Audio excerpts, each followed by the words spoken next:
मेरे डिपार्टमेंट का तो मैंने डिटेल में रिव्यू किया हूं।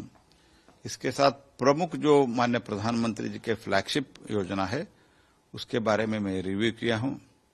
इधर के माननीय मुख्यमंत्री माणिक शाह जी के नेतृत्व में बहुत बढ़िया काम इधर हुआ है।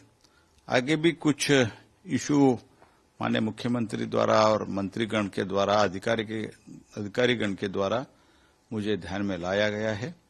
उसके लिए हमने कुछ सॉल्यूशन इधर ही मैं बता के जा रहा हूं। बाकी जो इशू है संबंधित मंत्रालयों के चर्चा करके हमने हमारा top most priority north east है।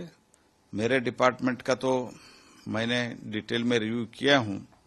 इसके साथ प्रमुख जो माननीय प्रधानमंत्री जी के फ्लैगशिप योजना है उसके बारे में मैं रिव्यू किया हूं। इधर के माननीय मुख्यमंत्री माणिक शाह जी के नेतृत्व में बहुत बढ़िया काम इधर हुआ है।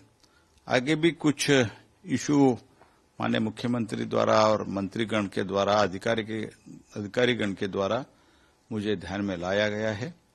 उसके लिए हमने कुछ सॉल्यूशन इधर ही मैं बता के जा रहा हूं। बाकी जो इशू है संबंधित मंत्रालयों के चर्चा करके हमने हमारा top most priority north east है।